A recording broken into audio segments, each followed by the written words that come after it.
Well, I mean, I'll on a read them. related note, I want to briefly talk about this. We mentioned that Ziga has ended, but also ending in that same issue alongside Ziga was Robot Laserbeam.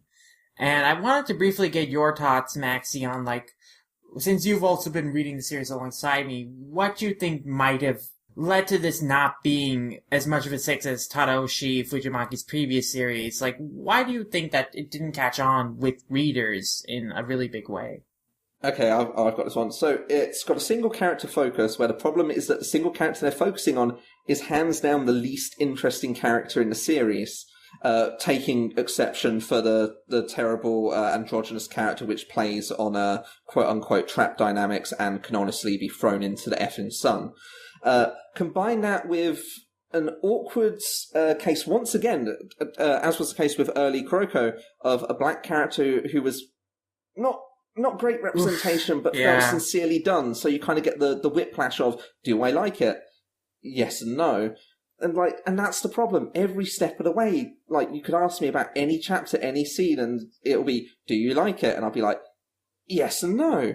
It didn't do enough to engage people. It didn't do little enough to be unlikable. It just kind of ran for a year, massively undersold on its expectations. But, crucially, still sold well, just sold far less than they expected, which is ultimately what's led to this early demise, as well as a poor reception with actual magazine readers. I definitely would agree with that, because I think Robo was definitely both the strength and weakness of the manga, because I did find him interesting in the fact that he was such an unexpressive character and he didn't really know how to express his feelings, and I think that character arc was very interesting.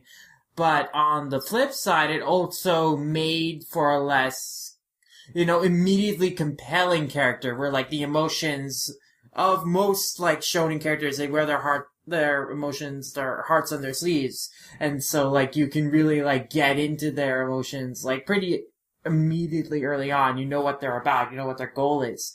Robo did not really have a goal at the start, and it took him a while to figure out what that goal is.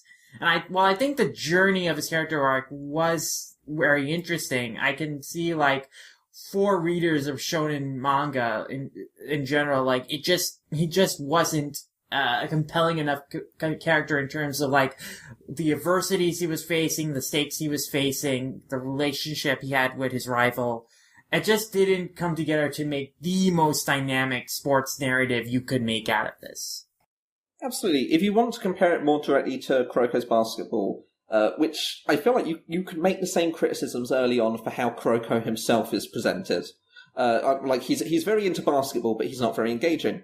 But the trick there is there was another player who shared the starring role, who was incredibly engaging, like, very full on from the start. And then as the series went on, more and more players got developed and became interesting.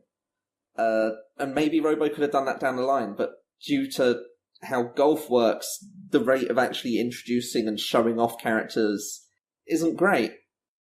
Which feels a shame because, for example, the character that he's finishing his match with over these last couple of chapters, Ginza? No. Ginro? Ginro. I was so close. I've become so bad at names. It's because I'm reading too many comics nowadays.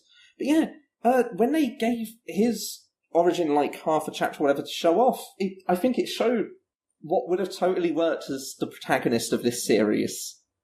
And, it wouldn't have been the same comic. It probably would have failed for different reasons. But it's a problem when the character you want to see more of is essentially step one in a tournament arc.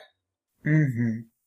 It's a shame that, Robo will never reach its full potential. We won't see that match with Yozan. But it's unfortunate. It just didn't live up to expectations. Hopefully we can dig into the series later down the line. But for now, I guess we'll move on.